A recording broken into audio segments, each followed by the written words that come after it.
বন্ধুরা, আজ আমরা কথা বলবো এক বিশেষ মানুষকে নিয়ে। এমন একজন নারী যিনি বিতর্কিত অতীত পেছনে ফেলে আজ বলিউডে, পরিবারে এবং সমাজে নিজের নতুন পরিচয় গড়ে তুলেছেন। সানি লিওন। সানি লিওনির আসল নাম করণজিৎ কৌর ভোরা। তিনি জন্মেছিলেন কানাডার সার্নিয়া নামের একটি ছোট্ট শহরে, পাঞ্জাবি শিখ পরিবারে। ছোটবেলায় তিনি ছিলেন ভীষণ চঞ্চল, খেলাধুলায় পারদর্শী, বিশেষ করে ছেলেদের সঙ্গে আইস হকি খেলতে ভালোবাসতেন। তবে কৈশোরে পা দিতেই তাঁর জীবন এক অজানা পথে বাঁক নিতে শুরু করে। মাত্র ১৬ বছর বয়সেই প্রথম সম্পর্কের অভিজ্ঞতা হয়, যা পরবর্তীতে তাকে দ্রুত প্রাপ্তবয়স্ক জীবনের দিকে ঠেলে দেয়। এরপর পরিবারের সঙ্গে চলে আসেন ক্যালিফোর্নিয়ায়। কিন্তু অভিবাসী জীবনের কষ্ট ছিল কঠিন। বাড়ি চালাতে সানি কাজ করতেন একটি বেকারিতে।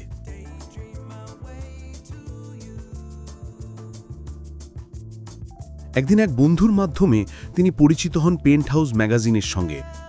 সেখান থেকেই শুরু হয় তার নতুন যাত্রা। অফার পান মাসে $১,০০০, যা সেই সময় তার কাছে অনেক বড় অর্থ। আর এভাবেই জন্ম নেয় তার নতুন পরিচয়, সানি লিওনি। শুরুতে পরিবারকে মিথ্যে বলেছিলেন, জানিয়েছেন তিনি লটারিতে টাকা জিতেছেন। লটারি ওয়াটারি তো নেই লাগে। কিন্তু যখন সত্য প্রকাশ পেল, তখন আত্মীয় স্বজন, সমাজ সবার কাছ থেকে দূরে সরে যেতে হয় তাঁকে। मॉम डैड, मुझे आपसे बात करनी है। जब मैं वो डिसीजन ले रही थी, मैं कुछ नहीं सोच रही थी other than this is a business. মা এই পেশা মেনে নিতে পারেননি, অতিরিক্ত মদ্যপানে ভেঙে পড়েন এবং ২০০৮ সালে মৃত্যুবরণ করেন। মাত্র ২ বছর পর ক্যান্সারে চলে যান তার বাবাও। একসঙ্গে মা বাবাকে হারিয়ে নিঃসঙ্গ হয়ে পড়েন সানি। তবুও তিনি থেমে থাকেননি। নিজের পরিশ্রম ও দক্ষতায় দ্রুত প্রাপ্তবয়স্ক ইন্ডাস্ট্রিতে পরিচিত হয়ে ওঠেন। ২০০৩ সালে তিনি নির্বাচিত হন penthouse pet of the year. ধীরে ধীরে জনপ্রিয়তা বাড়তে থাকে।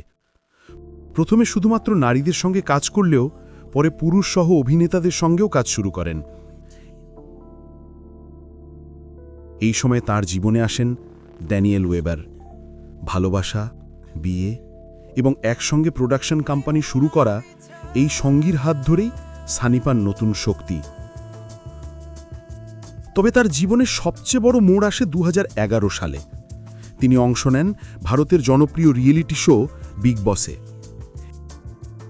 इंसान है, हर एक का काम है। आप जर्नलिस्ट हैं, वो कुछ और करती हैं, हम एक्टिंग करते हैं, जो भी है। उनके फैमिली में कोई एतराज़ नहीं। लोग सुना है कि उनके बहुत बड़े फैन हैं। এই শোয়ের মাধ্যমে প্রথমবার ভারতীয় দর্শকরা তাকে ভিন্নভাবে চিনতে শুরু করেন। যদিও অনেক সংগঠন তার উপস্থিতিকে অশ্লীলতা বলে সমালোচনা করে, তবু সানির ভদ্র, নরম স্বভাব আর আত্মবিশ্বাসী আচরণ দর্শকের মন জয় করে নেয়। সেখান থেকে পরিচালক পূজা ভট্ট তাকে সাইন করান জিসম 2 সিনেমার জন্য।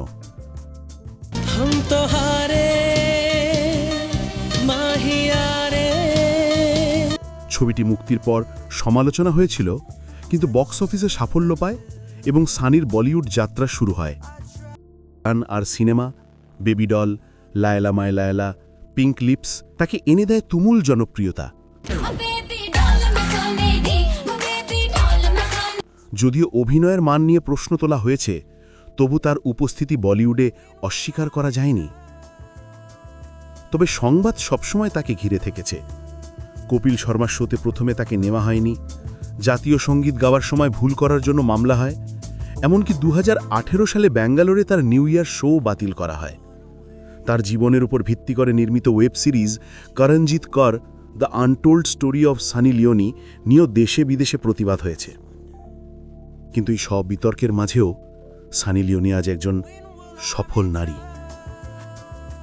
তিনি শুধু বলিউডের অভিনেত্রী নন, একজন মা। ৩ সন্তানের মধ্যে একজন কন্যাকে দত্তক নিয়েছেন এবং যমজ পুত্র সন্তানের মা হয়েছেন স্যারোগেসির মাধ্যমে।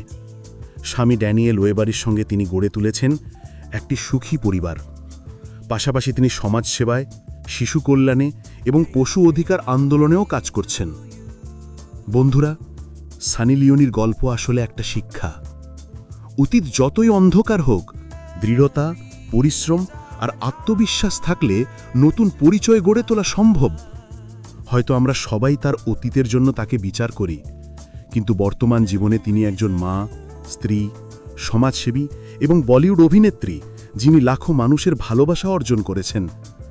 তাহলে প্রশ্ন রইল, আমরা কি কাউকে শুধু তার অতীত দিয়ে বিচার করব, নাকি তার বর্তমানকে নতুন চোখে দেখব?